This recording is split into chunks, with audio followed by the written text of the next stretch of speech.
जैसे ही door bell बजी, रिया ने दरवाजा खोला। रवि छोड़ आया मम्मी और दीदी को स्टेशन। हाँ छोड़ आया है। रवि, अंश कहाँ है? उसे तो तुम अपने साथ ले गए थे ना? हाँ डियर, अंदर तो आने दो, फिर बात करते हैं। रवि, अंश कहाँ है? रिया को अंदर ले जाते हुए। अरे तुम तो ऐसे बर्ताव कर रही हो जैसे मैं उसे कहीं भूल आया हूँ। रवि, पहेलियाँ मत बुझाओ, मेरा मन बहुत घबरा रहा है। अरे यार, अभी अभी तो हमें चांस मिला है अलोन टाइम स्पेंड करने का, और तुम अंश अंश किए जा रही हो। मम्मी और कुसुम उसे अपने साथ ले गए हैं। रवि, तुम्हारा दिमाग तो सही है। रिया फूट फूट कर रोने लगी। वो 8 महीने का छोटा बच्चा है, एक पल भी नहीं रह पाता वो मेरे बिना। 10 दिन तक कैसे रहेगा? रिया, तुम ओवर रिएक्ट कर रही हो। माँ है वो मेरी, भला बुरा समझती हैं अपने पोते का। रिया बीच में ही बात काटते हुए। मैं जानती हूँ, लेकिन वो उनसे माँ का दूध तो नहीं पिला सकती ना।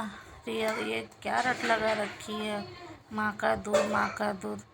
मैं तो कितने अरमान लेकर घर आया था। सोचा हम कहीं घूमने जाएंगे, साथ समय बिताएंगे। तुम ही तो हमेशा शिकायत करती थी कि आजकल मैं तुम्हें समय नहीं देता। और आज जब मौका मिला तो।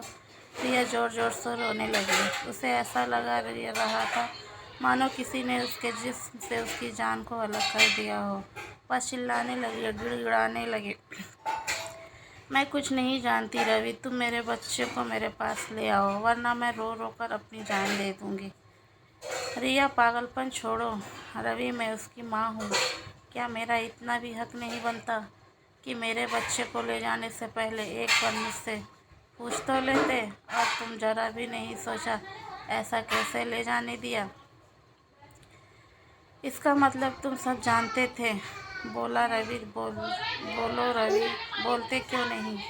रिया, ऐसा कुछ नहीं है, तुम गलत समझ रही हो। स्टेशन से जब हम वापस लौट रहे थे तो मम्मी की आंखें नम थी। जब उन्होंने अंश को अपने साथ ले जाने की इच्छा जताई तो मैं उन्हें कैसे मना कर सकता था? तुम ही बताओ।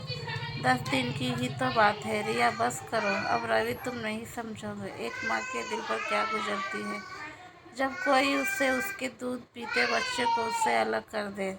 तुम्हें अपनी माँ के आंसू दिखाई दिए, पर पल भर के लिए भी मेरा ख्याल नहीं आया? रिया रोए जा रही थी। वह एक बार अपने बच्चे को छाती से लगाकर जी भर के प्यार करना चाहती थी। एक बार जी भर के उसे देखना चाहती थी। मैं समझ गई, ये सब मम्मी जी की सोच है, सोची समझी चाल थी। इसलिए आजकल उसके खाने पीने से लेकर हर चीज़ का ख्याल रखती थी।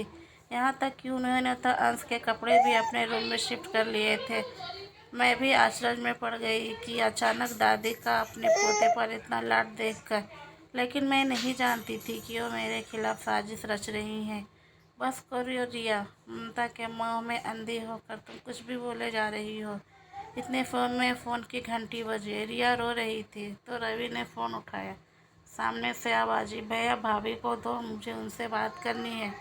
रवि ने फ़ोन को स्पीकर पर डाल दिया। हेलो भाभी। हाँ दीदी, अंश कैसा है? कैसा है अंश? आप और मम्मी जी ऐसे कैसे कैसे?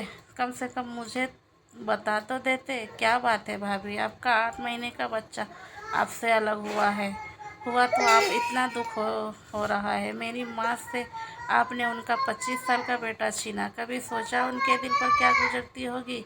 दीदी, आप जो समझ रही है वैसा कुछ नहीं है। मैंने किसी से कुछ नहीं छीना, और आपके भाई कोई दूध पीते बच्चे नहीं हैं जो मेरे बातों में आ जाएं।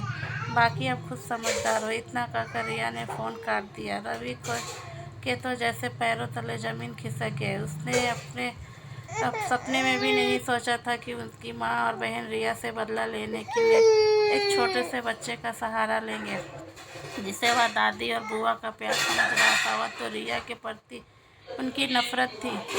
रिया के आंसू थमने का नाम ही नहीं ले रहे थे। जो गलती उसने की ही नहीं, उसकी सज़ा उसे मिल रही थी। आज एक पत्नी होने का कर्ज उसे अपने बच्चे से अलग होकर चुकाना पड़ा। दोस्तों, आपको ये कहानी कैसी लगी? उम्मीद करती अच्छी लगी। अगर अच्छी लगी तो कमेंट्स बॉक्स में ज़रूर बताएं, और हमारे चैनल को सब्सक्राइब करें, ज़्यादा से ज़्यादा शेयर करें।